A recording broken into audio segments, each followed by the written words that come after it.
अस्सलाम वालेकुम जी बच्चों। तो अपने ग्रुप में ना एक दफा मैसेज कर दे आप में से को बच्चा कि क्लास स्टार्ट हो गई है, ज्वाइन कर लें।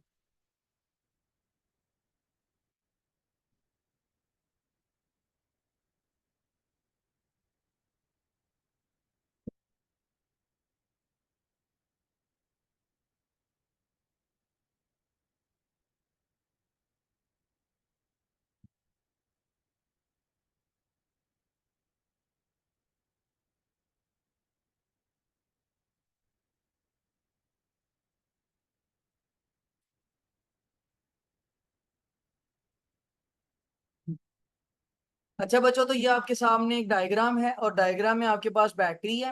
बैटरी का ये आपको ईएमएफ वाला पोर्शन दिया गया है और ये बैटरी की इंटरनल रेजिस्टेंस है। अभी थोड़ी देर पहले मैंने आपको बताया ना कि हर बैटरी के अंदर एक इलेक्ट्रोलाइट की वजह से छोटी सी रेजिस्टेंस पाई जाती है, उसको कहते हैं इंटरनल रेजिस्टेंस। तो ये उस बैटरी की इंटरनल रेजिस्टेंस है। अब हमने ये देखना है कि ईएमएफ और पोटेंशियल डिफरेंस में क्या फर्क है। अभी ईएमएफ है क्या? ईएमएफ वो टोटल एनर्जी है जो आपने प्रोवाइड की होती है, ऐसे ही है ना। ईएमएफ वो टोटल एनर्जी है जो आप प्रोवाइड करते हैं चार्जेस को।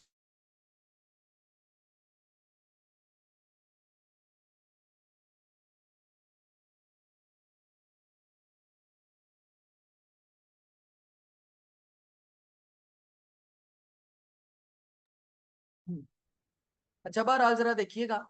आप लोगों ने ओहम्स लॉ पढ़ा है और ओहम्स लॉ क्या कहता है जी? मैं लिखता हूँ जी, by Ohm's law.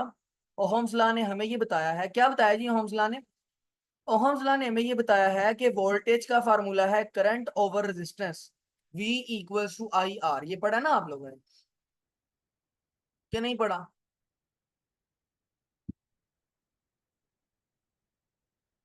Sorry sorry sorry. Voltage का फार्मूला है V equals to I R. ये आपके पास ओहम्स लॉ है, V equals to I R. अब अगर आपने यहाँ से करंट का फार्मूला निकालना है तो ये रेजिस्टेंस यहाँ पर तंग कर रही है, ये इधर मल्टीप्लाई हो रही है, इसको इधर भेज दो, ये इधर डिवाइड हो जाएगी। तो आपके पास जो करंट है, करंट का फार्मूला आ जाएगा वोल्टेज डिवाइड बाय रेजिस्टेंस। अब अगर आप गौर करें तो हमारा जो पोटेंशियल है वो तो ईएमएफ है ना। तो आप अपने पोटेंशियल की जगह लिख दें ईएमएफ, और रेजिस्टर कितने हैं आपके पास? दो। एक तो ये छोटी वाली आर इंटरनल रेजिस्टेंस, और एक ये कैपिटल आर जो असली रेजिस्टेंस है एक्सटर्नल। तो एक आपके पास है एक्सटर्नल रेजिस्टेंस कैपिटल आर और एक आपके पास है इंटरनल रेजिस्टेंस स्मॉल आर। ये आपके पास बन जाएगा आपके करंट का फार्मूला कि कितना करंट आपके उस सर्किट में से गुजर रहा है। तो उसका कितना करंट गुजर रहा है कि जितना बैटरी का ईएमएफ है उसको डिवाइड करते हैं एक्सटर्नल रेजिस्टेंस जमा इंटरनल रेजिस्टेंस से, यानी आर प्लस आर। अब अगर आप गौर करें और इस आर प्लस आर को, यानी इस फैक्टर को, क्योंकि ये इधर डिवाइड हो रहा है, आप इसको करंट के साथ जाके मल्टीप्लाई करा दें। तो जब आप इसको करंट के साथ मल्टीप्लाई कराएंगे तो दूसरी साइड पर आ जाएगा ईएमएफ और ये बनेगा आई इंटू आर प्लस आर। तो अब आप क्या करें जी, आप इनको अंदर मल्टीप्लाई करा दें। मल्टीप्लाई कैसे करवाएंगे जी? आप देखें कि ये जो आई है ये पहले इस आर से मल्टीप्लाई होगा, देन ये इस आर से मल्टीप्लाई होगा, स्मॉल आर से ना। तो आपके पास ये वाला फॉर्मूला बनेगा I R plus I small वाला आर। ये आपके पास बन जाएगा आपके ईएमएफ का फार्मूला। एक तो ये वाला फार्मूला याद रखना है और दूसरा आपने ये वाला फार्मूला याद रखना है। ये दोनों फार्मूले इंपॉर्टेंट भी हैं और आपको बहुत जगह नजर भी आएंगे, एमसीक्यूज, शॉर्ट, न्यूमेरिकल, बहुत जगह नजर आएंगे। तो ये यहाँ पर आपके पास ये ईएमएफ का फार्मूला आ गया। अच्छा बहरहाल आप जरा तवज्जो से समझना है आपने। यहाँ पर दो चीजें हैं, एक तो ये है कैपिटल आई आर और एक है कैपिटल आई स्मॉल आर। ये दो अलग अलग चीजें हैं, तो इन दोनों का मतलब जरा समझ लीजिएगा। पहली बात तो ये कि हम आई आर की बात करते हैं तो हमने अभी पढ़ा है जो वोल्टेज है वो आई आर के बराबर होता है। बेटा आप जरा तवज्जो से देखिएगा, आपके पास ये वाला जो डायग्राम में रजिस्टर है, ये रजिस्टर के पास तो वही वोल्टेज है ना जो इस बैटरी के टर्मिनल के पास है।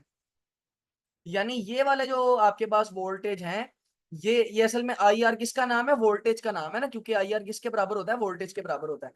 तो आई आर जो है वोल्टेज है आपके पास, ये कौन से वोल्टेज होंगे? These will be the terminal voltage, क्योंकि ये वही वोल्टेज हैं जो बैटरी के टर्मिनल्स के साथ हैं।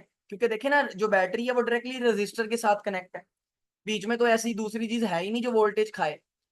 तो आपके पास आई आर की जगह हम लिख देंगे टर्मिनल वोल्टेज यानी वी टी। तो आपके पास इसका फार्मूला बनेगा आई आर जमा, सॉरी, आई आर जो है वो तो आई आर की जगह तो टर्मिनल वोल्टेज आ जाएगा और साथ आपके पास आएगा आई आर।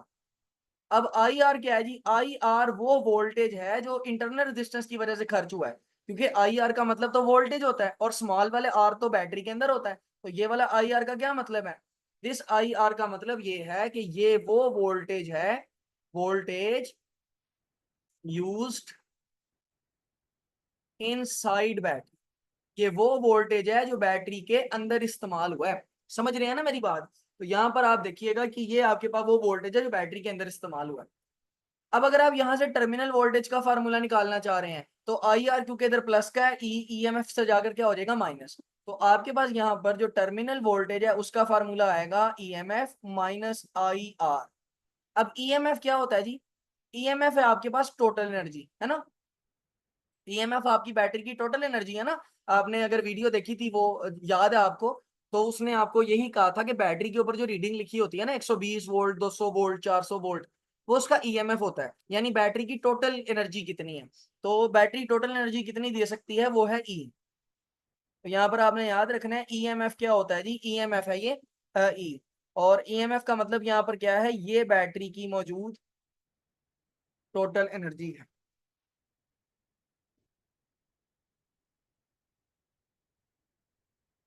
ये आपके पास क्या है जी, ये बैटरी की टोटल एनर्जी।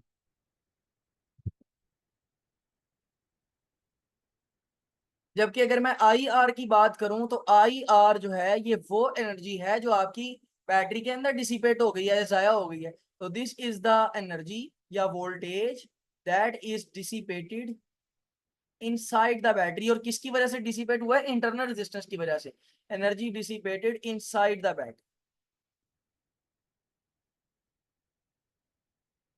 तो ये आपके पास टर्मिनल वोल्टेज का फार्मूला है, ये आपके पास ईएमएफ का फार्मूला है, ये करंट का फार्मूला है। ठीक हो गया, तो इनको आपने याद रखना। अब इसका स्क्रीनशॉट ले लें और बाकी बातें भी हम आगे करते हैं, चलें जरा।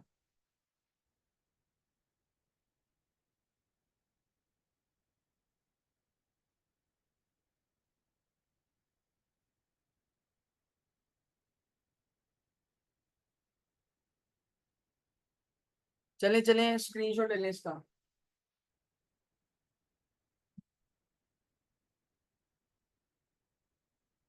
1 2 3 ओके बाय।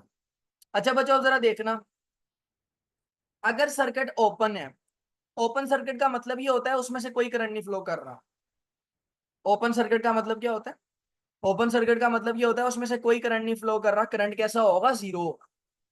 अब आप लोगों ने ईएमएफ का फार्मूला पढ़ा है, ईएमएफ का फार्मूला क्या है, ईएमएफ का फार्मूला है टर्मिनल वोल्टेज जमा आई आर। अब चूंकि आपके पास करंट जीरो है तो ये आई आर वाला पूरा फैक्टर क्या हो जाएगा, जीरो। तो आपके पास जो ईएमएफ है वो किसके बराबर आएगा, टर्मिनल वोल्टेज के। इसका मतलब ये है कि जब बैटरी में से कोई करंट नहीं गुजरता तो इंटरनल रेजिस्टेंस जीरो होती है। और इंटरनल रेजिस्टेंस जीरो होने का मतलब है कि बैटरी में जो टोटल एनर्जी है, बैटरी में क्या है, जो total energy, total energy of battery, total energy of battery क्या होती है, टोटल एनर्जी ऑफ बैटरी होती है ईएमएफ। वो किसके बराबर होगी, टर्मिनल वोल्टेज के। जिसका मतलब ये है कि जब कोई करंट नहीं गुजर रहा तो बैटरी के टर्मिनल्स पर उतना ही वोल्टेज होगा जितना बैटरी के अंदर है, असल वाला वोल्टेज, असल वाला जो असल ताकत है ना बैटरी की, उसके बराबर ही वोल्टेज बाहर आएंगे, क्योंकि अंदर कोई जाया ही नहीं हो रहा। अंदर क्यों कोई जाया नहीं हो रहा, क्योंकि इस केस में आपकी जो इंटरनल रेजिस्टेंस है वो क्या हो जाती है, जीरो। यहाँ पर आपने ये बात याद रखनी है कि इस केस में जो आपकी इंटरनल रेजिस्टेंस है वो जीरो हो जाती है। सर माइक नहीं ऑफ हो रहा।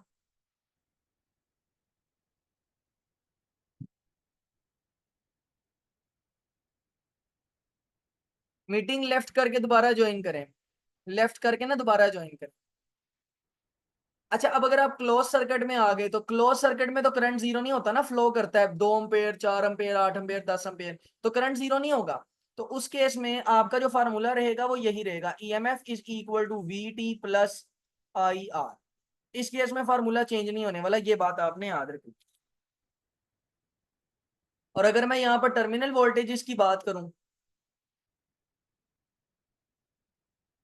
तो टर्मिनल वोल्टेज का फार्मूला बनेगा जी ई माइनस आई आर। अब चूंकि करंट जीरो नहीं है तो आई आर की कोई ना कोई वैल्यू होगी, और जब आई आर की कोई ना कोई वैल्यू होगी तो आई आर जब ई से माइनस होगा तो टर्मिनल वोल्टेज का आंसर आएगा, है ना।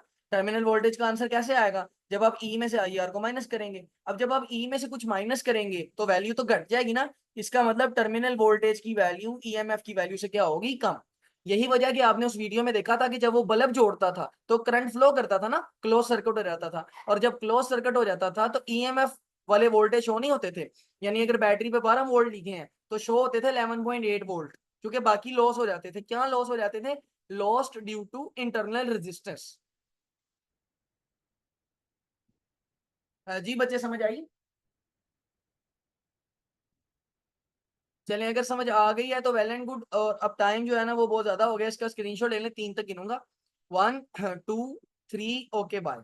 चलें, तो अगर कोई ऐसी बात है जो समझ में नहीं आई वो आप मेरे से कल के लेक्चर में पूछ लीजिएगा। आज के लेक्चर में इतना ही, बहुत शुक्रिया, अल्लाह हाफिज। और जो फर्स्ट ईयर वाले हैं वो दोबारा ज्वाइन करें।